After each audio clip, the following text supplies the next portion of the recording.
안녕하세요. 네, 김신영 교수입니다. 더운 여름을 어떻게 나셨는지요? 뭐 아시는 분은 아실 텐데 저도 더위를 좀 비정상적으로 많이 타서 올여름 되게 힘들었습니다. 아마 여러분을 오랜만에 뵙는 이유도 아마 이 날씨 때문에 제가 좀 게으름을 피우지 않았나 싶고요. 이제 뭐 완연한 가을입니다. 살만하죠. 예. 어떤 분은 지금 뭐 춥다고 하시는데 저는 딱 좋습니다, 지금이. 예.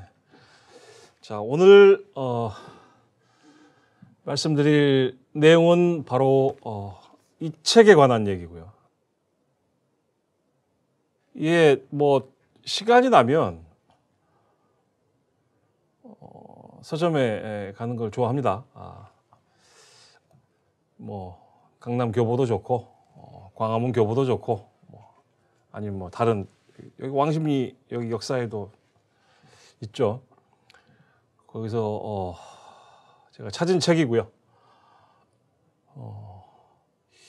이게 하여튼 제목이 조금 제가 보기에는 뭐 좀 이상하죠. 우리말로 하면 50부터 시작한 나이 공부 뭐.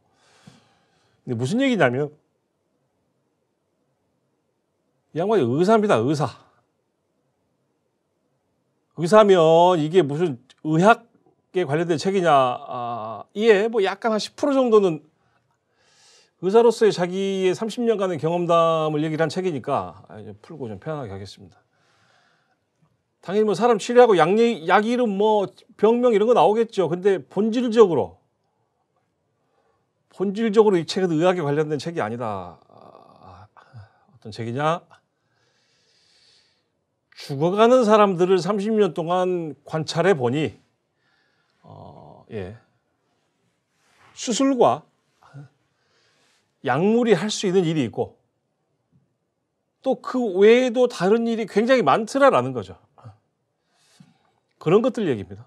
그래서 책을 보면 뭐 한 20개의 어떤 챕터로 주제별로 나눠져 있는데 그걸 다 소개시켜 드리지 못하고 그중에서 여러분들에게 제가 들려드리고 싶은 얘기를 한 몇 개를 뽑았습니다.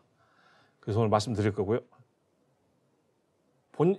기본적으로는 자신이 병원에서 맞이했던 노인 환자 그리고 죽음 이런 것들인데 여기서 뭔가 이게 인사이트가 나오는 거죠.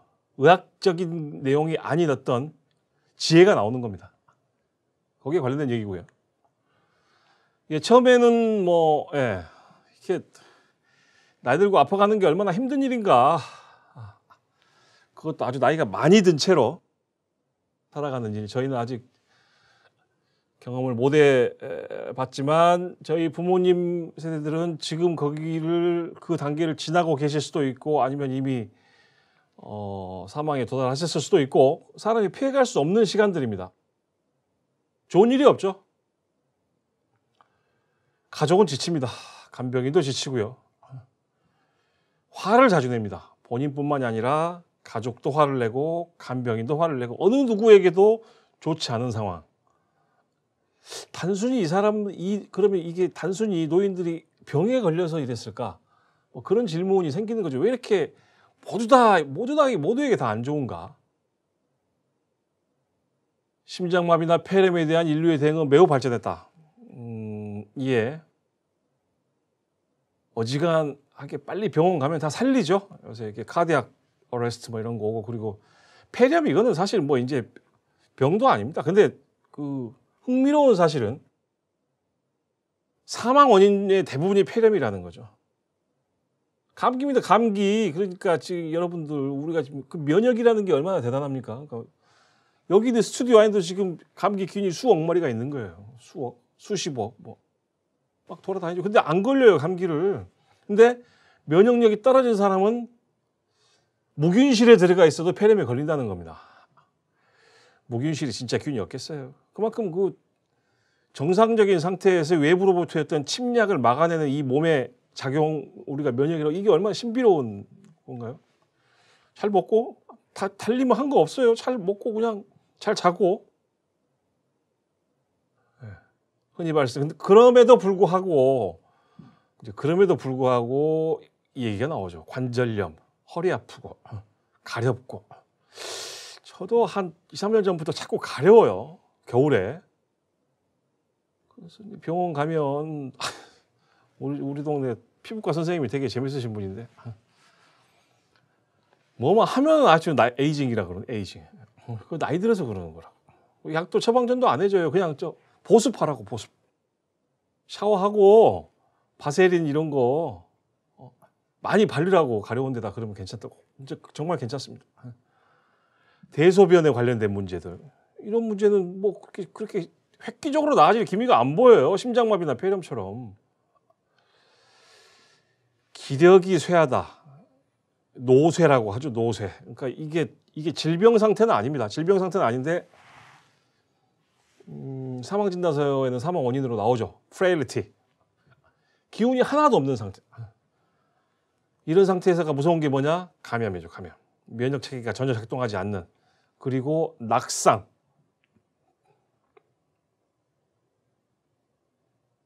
젊은 친구들이 가다가 그냥 넘어집니까? 우리가 두 다리가 건강하고 주말이면 막 산에 뛰어다니고 이런 사람들이 갑자기 넘어질 리가 없죠. 근데 아주 나이를 많이 드신 분들에게 이 넘어지는 것이야말로 굉장히 중요한 뭐다?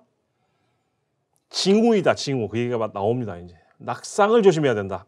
왜냐하면 낙상은 그 자체로 넘어져서 뭐가 다치고 이게 아니라 그 자체로 많은 것을 임플라이하고 많은 것을 가리키고 있다는 거예요. 무슨 얘기냐면 낙상에는 낙상의 원인이 중요하다는 겁니다. 그리고 최강 보스 치매. 결국 의학이 발전하고 수술 기법이 발전하고 약이 발전하고 그랬는데 우리는 불편함을 안고 살아가는 기간은 오히려 더 길어졌습니다. 그렇죠? 예, 저자가 던지는 근본적인 질문입니다. 나이를 아주 많이 먹는 것이 어떤 일인지 제대로 알고 있냐라는 거예요. 당사자 포함해서 그들의 가족, 간병인 다 포함해서 저게 지금 어떤 상태인지를 제대로 알고 있냐. 그거 얘기해보자는 거죠. 자, 노인을 외면하고 그들의 목소리에 귀를 닫는 이유 3가지를 지목을 합니다. 첫 번째는 사회적 부담. 예, 지금도 뭐 제가 보기에는 뭐 이틀에 한 번꼴로 거의 뭐 탑뉴스 비슷하게 나오죠. 뭐 보고서들이 쏟아지니까 2050년대, 60년대 가면 우리나라가 어떻게 될 것이다.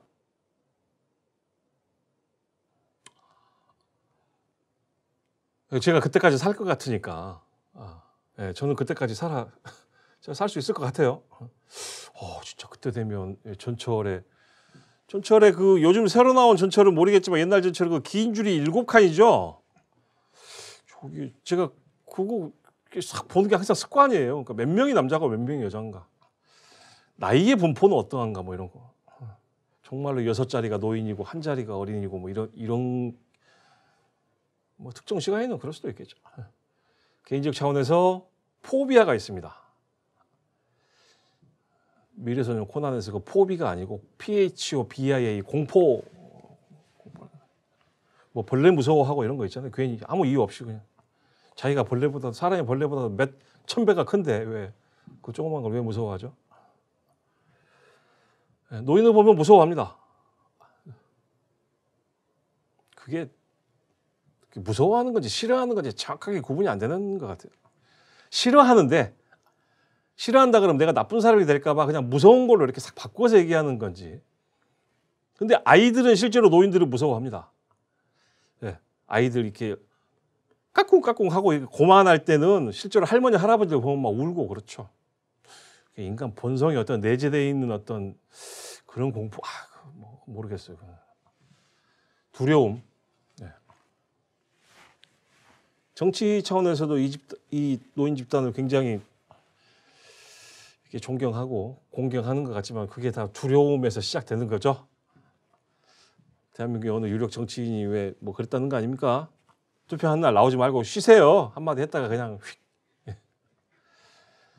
저자가 하고 싶은 얘기는 이 3번째입니다. 노인을 외면하고 그들의 목소리에 귀를 닫는 이유가 사회가 그들을 짐 취급하고 젊은 사람들이 그들을 두려워하는 이유도 있지만은 노인들 스스로가 입을 닫아버리더라는 거죠. 어떤 이유로? 가족들에게 불편함을 끼치고 싶지 않다. 내가 짐이 되고 싶지 않다. 뭐 이런 이유로 붙여서 그들 스스로 입을 닫아버리니까 그들이 어떤 상태에 있는지 그들이 원하는 게 뭔지를 알 수가 없다라는 거죠. 그래서는 안 된다라는 겁니다. 이제 그래프를 보시면 이게 이제 가로축의 십자가 이게 이제 그거 강 건너 가신다고 이제 제가 한 거 아니고 이거 책에서 그대로 그냥 사진 찍어서 올린 겁니다. 아 이거 또 신성 모독 아니냐 아유. 오른쪽은 뭐예요? 일종의 생존 확률이죠. 생존 확률. 그래서 여러분은 지금 어느 단계에 있는지 여기에 이제 이렇게 돼 있다는 거는 이게 이제 길 수도 있고 짧을 수도 있다. 근데 이렇게 이 안에 넣기 위해서 붙여놨다라는 거죠. 이렇게 여기가 이 구간이 벌어져 되게 길게 이렇게 있는데 이런 직선을 쭉 그을 필요 있어요. 이렇게 줄여놓고 탁탁 해놓으면 이렇게 이만큼 길었는데 원래 이렇게 짧게 해놨다. 뭐 이런 얘기인데 여러분들은 지금 어디쯤에 있는지 한번 보시기 바랍니다. 그래서 이제 생존 확률이 쭉 떨어지죠. 떨어집니다. 손목. 예. 저번 주인가 점심 먹었던 저 고등학교 친구 하나도 뭐 아무 이유 없이 이 손목을 못 써요. 갑자기 주사 맞고 저도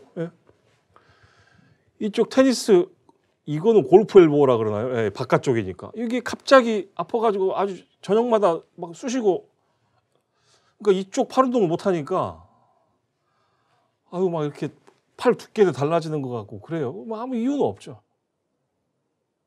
이 곡선을 이 그래프를 이렇게 만들어 보자는 거죠. 그러니까 죽을 때 죽더라도 자 여기 가면 죽습니다. 여기 가면 죽어요. 죽을 때 죽더라도 이렇게 내려가지 말고 그러니까 이거는 사실 과장이죠. 이거를 이렇게 올려보자라는 거죠. 이렇게 아플 수 있어요. 이거 다 없애지 못해. 근데 아프더라도 생존 확률을 이렇게 확 노즈 다이브라 그러죠. 코가 이렇게 내려가시 확 떨어뜨리지 말고 이 그래프를 이렇게 올려보자라는 거죠. 이렇게. 그러기 위해서는 의사가 할 일도 있고 약사가 할 일도 있지만은 의학 외에 다른 분야에서 우리가 노력을 하면 같은 병에 걸리더라도 이렇게 올릴 수가 있다라는 그런 경험담을 우리 루시 교수께서 주제별로 정리해 놓으신 겁니다. 축소된 이환 기간, 건강 병에 걸려 있는 상태.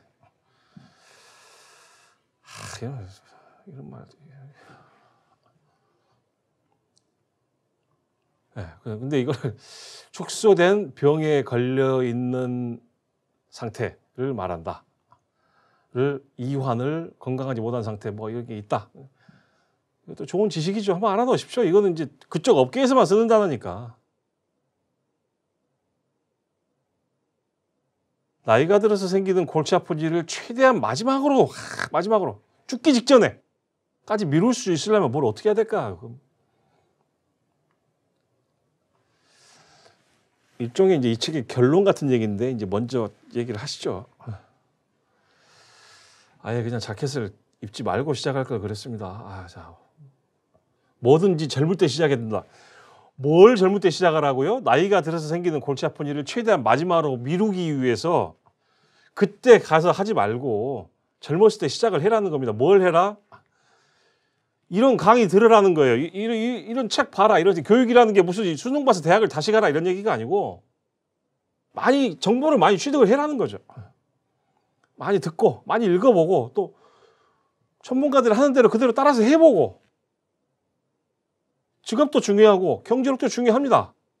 그러니까 젊었을 때 공부 열심히 해서 좋은 직업 갖고 경제적인 여유를 갖고 있는 것도 중요하다라는 거예요. 뭐 부자들만 오래 사는 그런 불평등한 사회가 말이 됩니까? 이런 게 아니고 다 연결이 돼 있다는 거죠.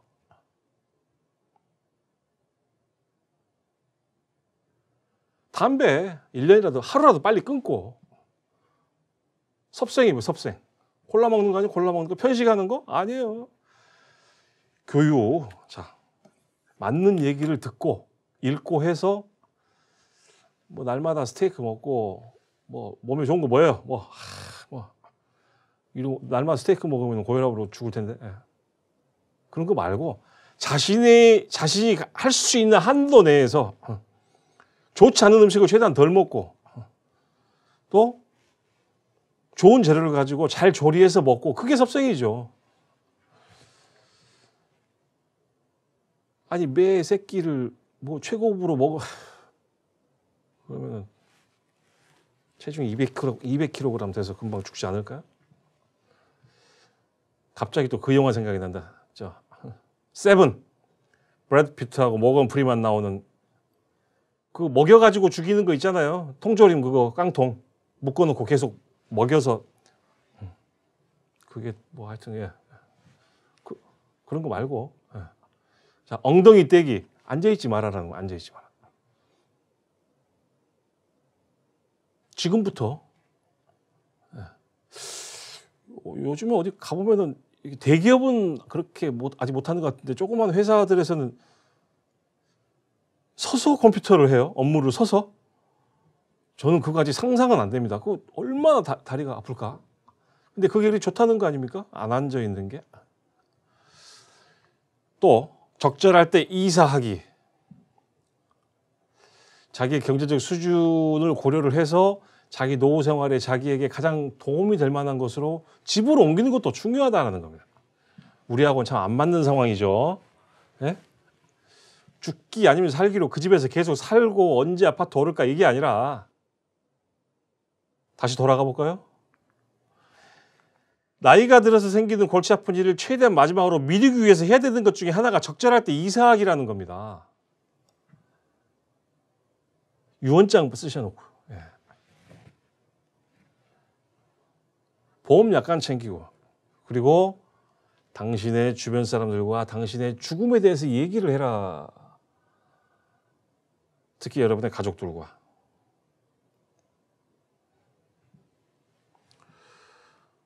예, 저는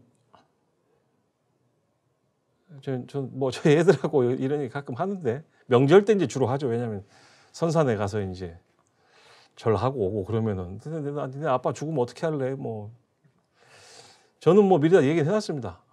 화장해서 어디 절 이런 데 나 앉혀놓지 말고 그냥 뿌리든지 아니면 정 어디다 이게 모셔놓고 싶으면 너희 집에다가 모셔놔라. 항아리 같은 거 예쁜 항아리 같은 거에다가 조금 크리피하고 좀 무서울 수도 있겠지만 아이쿠 정 너희들이 나를 그렇게 하고 싶다면 그리고 이렇게 절이나 어디 모셔놓으면 돈 들잖아요. 그 돈 가지고 아빠 죽은 날 너희 식구들 모여서 밥 먹으라고. 네. 그런 얘기 합니다. 네. 근데 그런 얘기도 한지 제가 이 책 읽고 이제 계속 해야죠. 계속 반복. 그래서 이렇게 암기식으로 이렇게 자녀들 머릿속에 넣어줘야죠. 낙상 얘기가 나옵니다. 두 발로 서서 눈을 감으면 우리가 서 있는 내 몸이 어떤 일을 하고 있는가를 금방 알 수 있습니다. 무엇이 움직이고 무엇이 어려워지고 그리고 이것이 얼마나 힘든 일인지 서 있는 것이.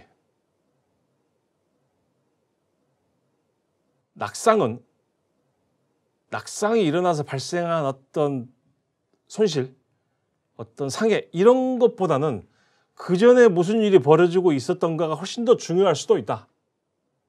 그렇기 때문에 낙상은 무엇인가에 대한 결과라는 겁니다. 결과. 그 자체로서 독립적인 진단이 아니라 필요한 것은 낙상의 원인을 반드시 찾아내야 된다. 그것이 그것을 찾아내지 못하면 당신의 노후가 매우 고통스러워질 수도 있다. 낙상으로 인한 뭐 골절 이런 거는 치료하더라도 그 원인을 찾아내서 거기에 대해 대응을 하지 않으면. 네 가지 사실, 낙상은 흔합니다. 정상이 아닙니다. 우리가 보통 많이 생기는 것은 정상이라고 생각하는 습성이 있습니다. 다 그래. 그 나이 되면 그러는 거야. 그 나이 되면 안 넘어진 사람 있나? 안 넘어질 수 있다는 겁니다. 이거 제가 그 노화의 그 예전 유튜브에서도 말씀드렸죠. 늙어가는 것, 나이가 들어서 어떤 기력이 쇠하는 것을 왜 정상으로 받아들이느냐. 극복할 수 있고 나이가 들어서 문제가 발생하는 것을 질병 상태로 받아들이고 비정상적으로 받아들여야 우리 여기에 대해서 대응을 할 수 있다는 거죠. 이게 정상이면 이걸 왜 뭐하러 우리가 대응합니까? 많은 낙상은 예방할 수 있습니다. 무엇을 알아야 되죠? 그러기 위해서는 원인을 알아야 되죠. 원인. 중요한 것 균형 감각과 근력. 근력 나옵니다. 근력. 마지막으로 네 번째 사실은 낙상으로 인한 부상보다 더 심각한 것은 자기가 노인 환자들을 보니까 자신감 저하더라. 아이고.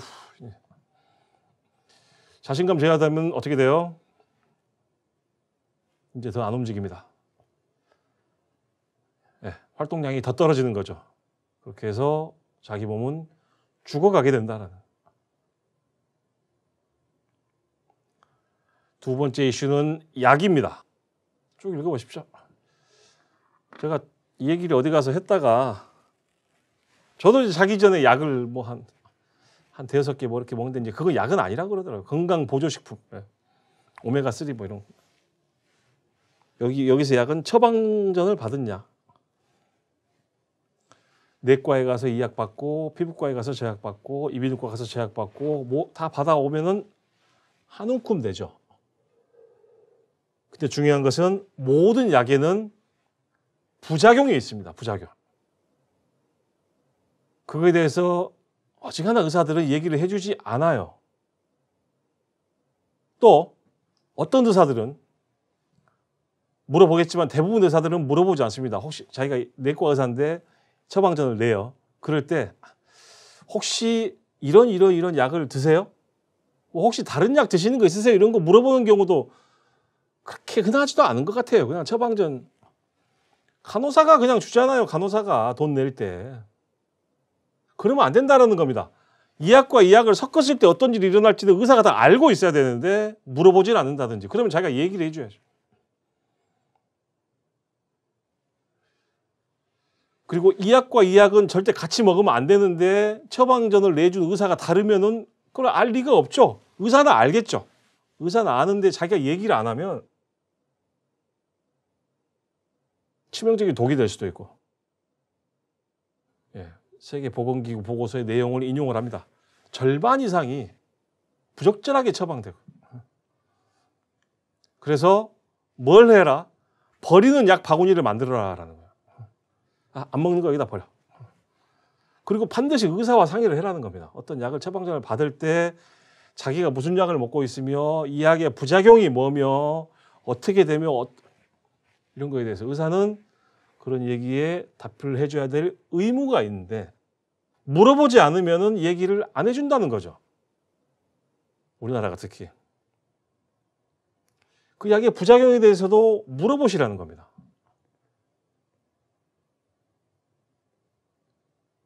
되게 지혜로운 얘기죠. 대부분 우리도 그렇게 하지 않습니다. 세 번째 얘기가 운전입니다. 저 처음에 얘기 한번 읽어보실래요? 나이를 먹게 되면 좋은 일 중에 하나는 그냥 대충 막 살아도 된다는 겁니다. 근데 내가 뭐 이 나이 먹고 내가 뭐 그런 것까지 해야 돼. 뭐 그런 분들 많이 있죠.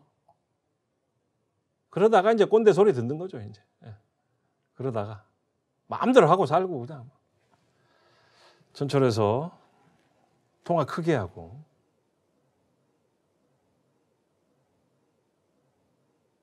몸이 좀 힘들어서 너무 자리에 앉는 것에 집착하시는 그런 모습은 그것까지는 저는 뭐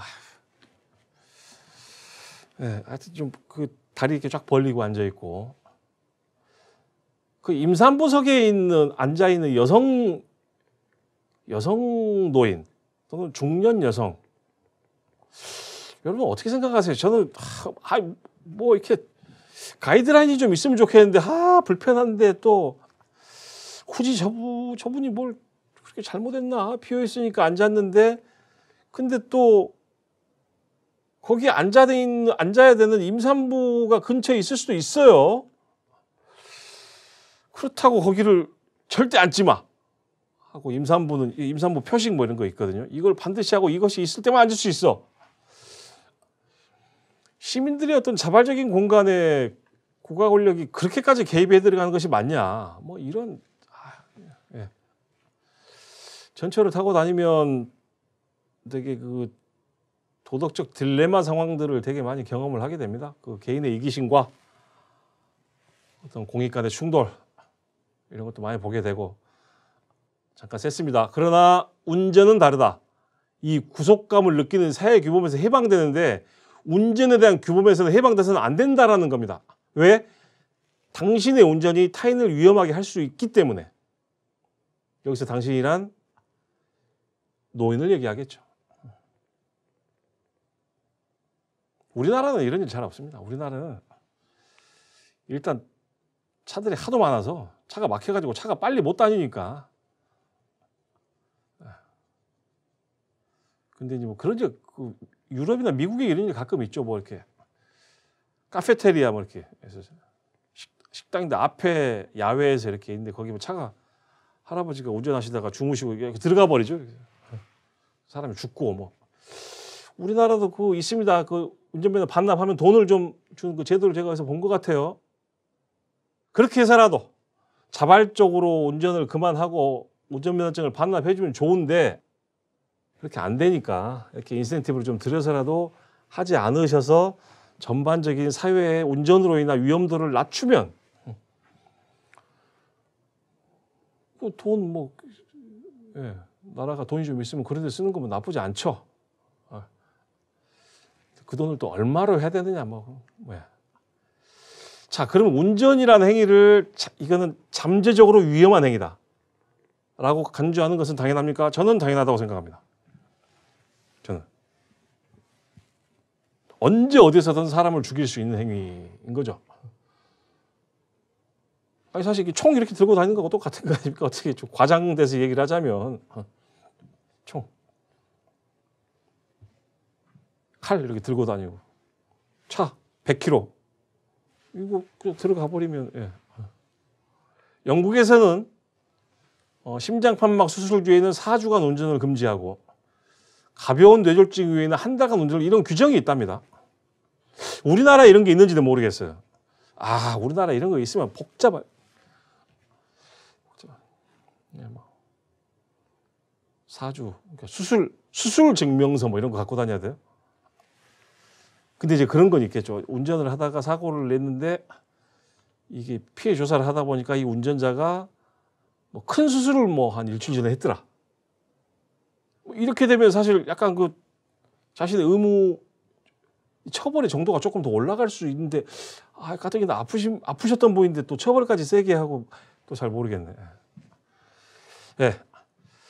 저자는 운전은 특권이지 권리가 아니다. 알아서들 잘 하셔라라는 얘기입니다. 운전에 대해서. 근데 이제 결론 저자가 하고 싶은 얘기는 어지간하면 하지 마라라는 쪽으로. 이렇게. 다음 이슈는 원하는 치료 수준입니다. 심폐소생술을 예로 드는데요. CPR. 호흡기관에 주요 손상이 없고 전반적으로 건강하다면 심폐소생술 선택은 타당하다. 아니 무조건 해야 되는 거 아니에요? 사람 심장이 멈추면 무조건 이게 이게 영웅 도시의 영웅 뭐 구조대원이 심폐소생술 자기가 보기에는 그렇지 않다라는 거고요. 이 루시 선생이 보기에는 진짜 위험한 것은 심폐소생술의 부분적인 성공은 성공이에요. 왜냐하면 심장이 다시 뛰게 했으니까. 근데 왜 부분적이냐는 얘기가 뒤에 나옵니다. 완전히 실패했을 때, 즉 죽었을 때보다 오히려 더 좋지 않은 결과를 초래할 수 있기 때문이다. 이게 도대체 무슨 말인가? 죽음보다 더 좋지 않은 살아있는 상태도 있습니까? 어때요, 여러분? 죽음보다 못한 살아있는 상태, 이런 게 있을 수 있다? 없다?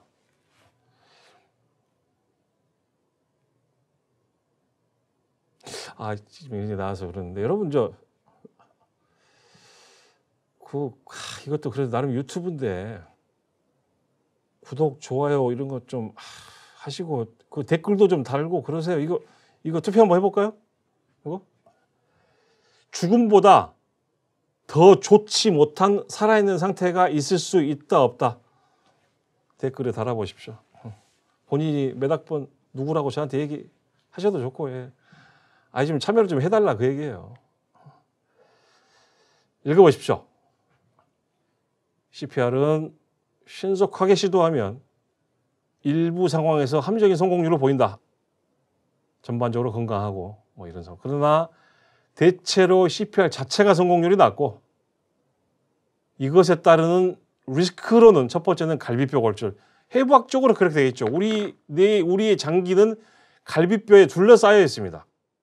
그러니까 CPR이라는 게 결국 심장에다 이렇게 충격을 주는 거거든요. 심장을 그러니까 그 심장외과 하시는 분들이 이렇게 연 상태에서 심장이 멈추면 손으로 이렇게 마사지를 하잖아요.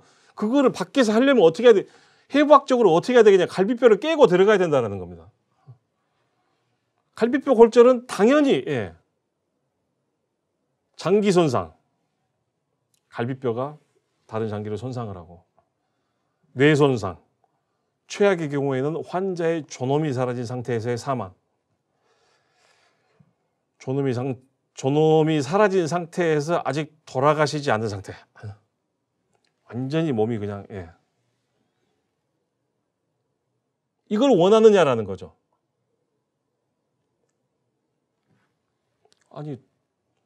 그래도 심장이 멎었으면 의사 입장에서는 CPR을 무조건 해야 되는 거 아닙니까? 그 말도 말 됩니다. 80세 이상이고 병원 내에서 심정지나 호흡정지를 경험을 했어요. 이 사람이 있습니다. 이렇게 해서 다시 살아나신 분이 100이라고 하면, 살렸어요. 100명을 살렸으면 그중에 걸어서 병원을 퇴원하신 분은 9분밖에 안 되더라. 무슨 얘기입니까? 91%는 생존했지만 결국은 좀 있다가 돌아가시게 된다라는. 그래도 확률이 얼마 안 된다고 그래서 CPR을 안 합니까? 역시 좋은 질문입니다. 화두를 던지는 거죠. 어떤 선택을 할 것이냐. 생각해 보십시오. 여러분의 부모님이 83세다. 심정지가 왔다. 여러분들은 어떤 판단을 내리실 건지. 의사는 자기의 경험에 의해서 조언을 하는 것이고, 기존의 데이터를 제공하는 것 외에는 할 수가 없습니다.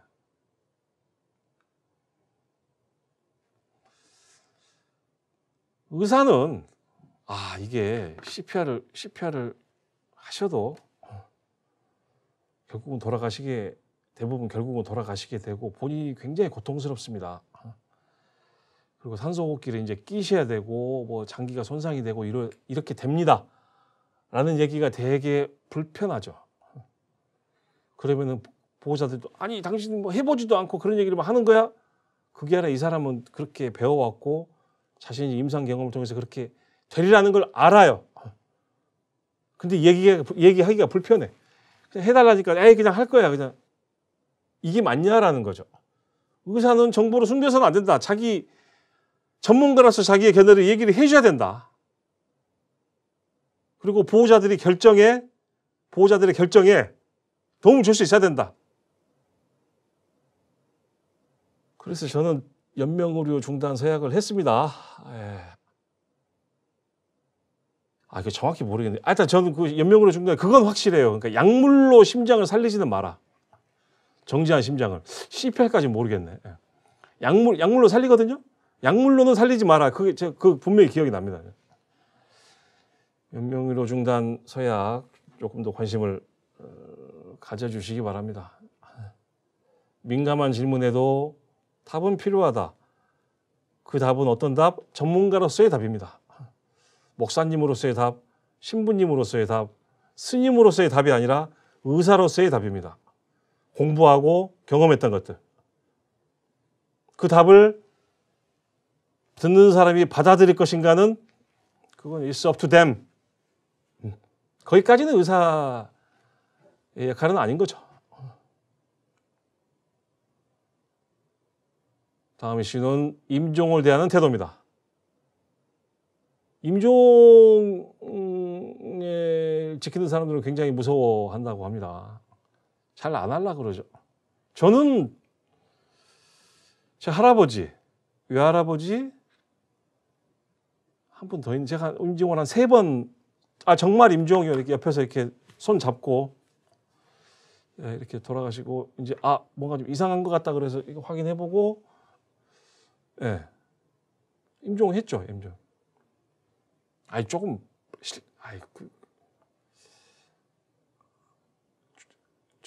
뭐라고 표현할지 모르겠지만 저는 하여튼 잘했다고 생각합니다.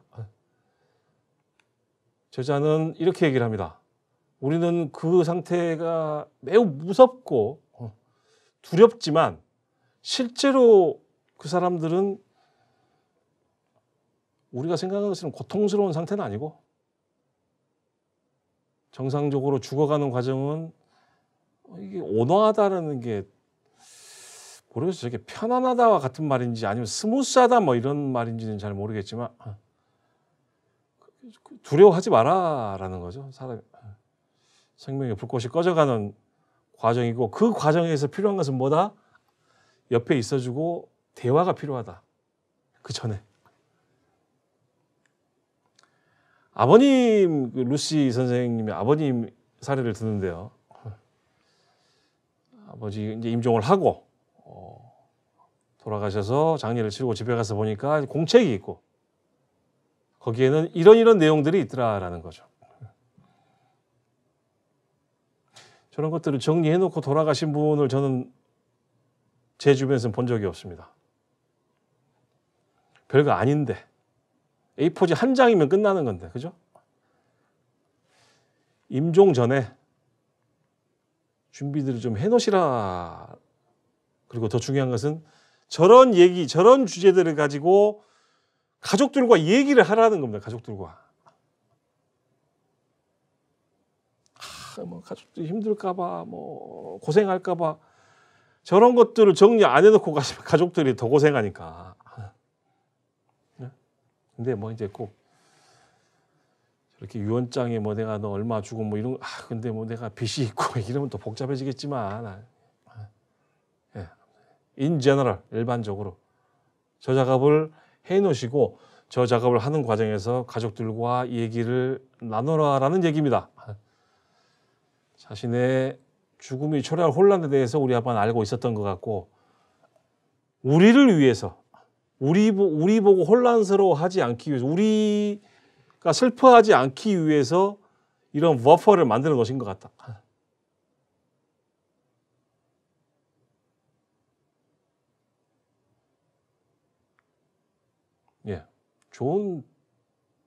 좋은 지혜입니다. 의사가 주사 놓고 수술하고 약 주기도 하지만 수많은 임상 사례를 경험을 해보고 환자와 얘기를 나눠서 좋은 사례들을 여기다 실어 놓은 거죠. 여러 가지 이슈를 가지고 얘기를 했지만은 이게 관통하는 맥은 그겁니다. 대화를 좀 해라, 대화를. 가족들과 대화를 하고 그리고 사회와 대화를 하고 사회와 대화를 어떻게 해요? 교육으로 하죠. 미디어를 통해서 하고 내가 무엇을 바라는지 가족들에게 얘기를 하고 나를 어떻게 존중해 줄 건지를 요구를 하고 또 가족들이 나에게 바라는 것도 있을 거 아니에요. 그것도 듣고 그 과정이야말로 병을 치료해 나가는 과정. 그리고 좋은 것을 먹고 좋은 약을 먹고 좋은 약을 뭐 이런 과정만큼이나 더 중요한 것 같더라라는 얘기를 의사가 합니다. 의사가.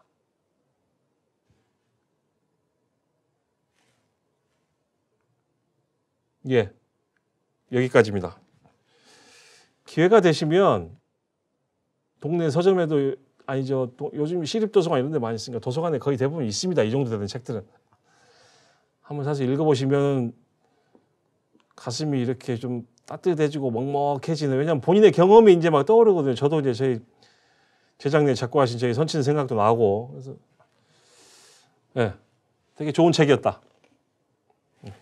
마치겠습니다. 수고하셨습니다.